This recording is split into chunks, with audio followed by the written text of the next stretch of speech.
Before we start, take a moment to like and subscribe. When we think of the man known as Mahatma Gandhi, we envision a symbol of peace, a saintly figure who led a nation to freedom.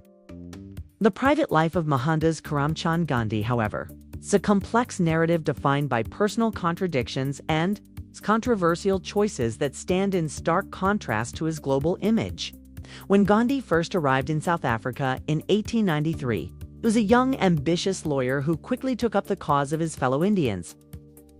He fought against the discrimination they faced, but a closer look at his writings from that time reveals a disturbing paradox. While championing Indian rights, he privately used racist and derogatory language to describe Black Africans, whom he called savages and argued should not be dragged down to the position of a raw kafir. His early activism was not for the universal equality of all people, but for the elevation of his own people within a system of racial hierarchy he seemed to accept. His racism wasn't an isolated incident, was a consistent and public theme throughout his time there. He repeatedly petitioned the government for a separate entrance for Indians at the post office, so that they would not have to be grouped with Black Africans. He actively worked to maintain a clear line between the two communities, often siding with the British colonists on issues that affected the Black population. This stance wasn't a product of ignorance, but a calculated effort to gain more favorable treatment for Indians by presenting them as a civilized race. He emphasized their shared Indo-Aryan heritage with the British, positioning Indians above Black Africans in the colonial power structure. His disdain for the native African population was a fundamental part of his early political strategy. A jarring paradox for a man who would later become a beacon of universal justice. As Gandhi's public stature grew, his family life suffered. He was a formidable leader for a nation, but a father whose public principles often came at the expense of his family. His relationship with his eldest son, Harala, was particularly tragic. Harala longed to study abroad and follow his father's career path, but Gandhi, believing a Western education would corrupt him, forbade it. This refusal created a chasm between them, as Gandhi relentlessly denied his son's ambitions, insisting he live a life of poverty and self-denial. He demanded a level of personal sacrifice from his son that was almost impossible to meet. Essentially, he required Harala to abandon his own desires to conform to his father's austere ideals. As Gandhi's fame grew, so did the emotional distance between them. Harala began to feel not only denied but publicly shamed by his father, who held him up as an example of what he should not be, even while he himself was revered by millions. Pushed to the breaking point by his father's impossible standards, Harala rebelled.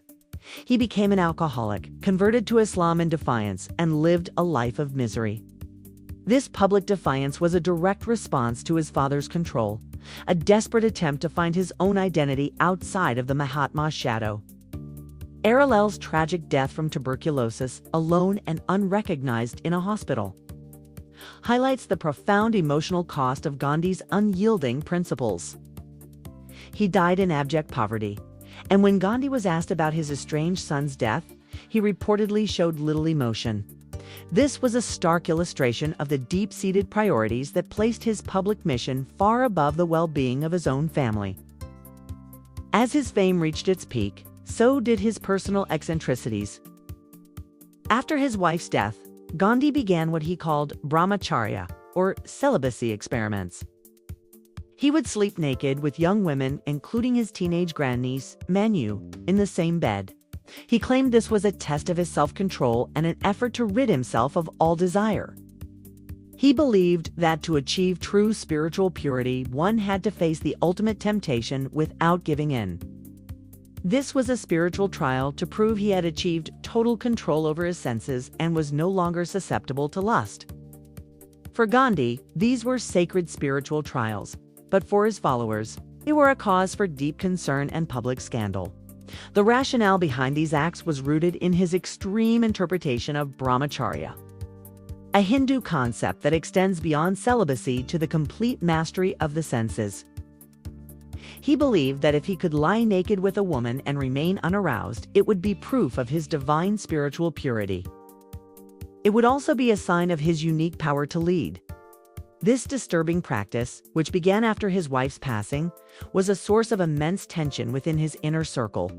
Some of his closest and most devoted companions pleaded with him to stop, arguing that his actions were dangerous and could be misinterpreted as immoral.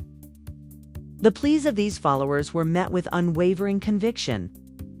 Gandhi saw their discomfort not as a legitimate concern, but as a reflection of their own spiritual immaturity and attachment to societal norms.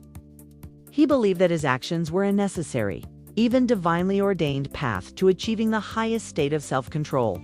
This single-minded focus on his own spiritual journey made him deaf to the concerns of his closest allies. It also made him blind to the profound impact his behavior had on the women involved. Critics argue that regardless of his intentions, the power dynamic was inherently unequal. It created a situation where the women were unable to refuse his requests and were put in an emotionally and psychologically vulnerable position.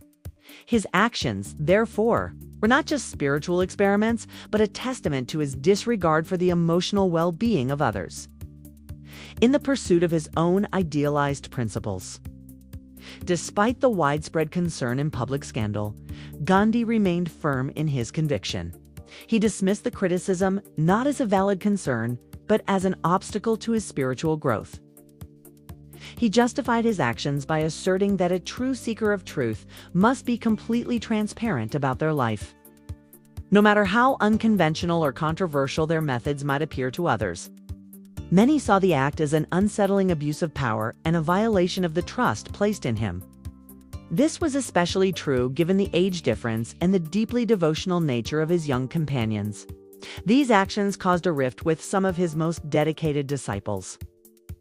They could not reconcile the private behavior with his public teachings. This behavior, so far removed from the public image of the Mahatma, was a stark reminder of his willingness to flout social norms. It also showed how willing he was to disregard the comfort of those closest to him in the pursuit of his personal beliefs.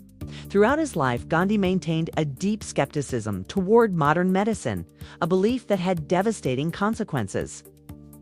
He resisted treatment for his own illnesses and insisted on traditional, natural remedies for those around him.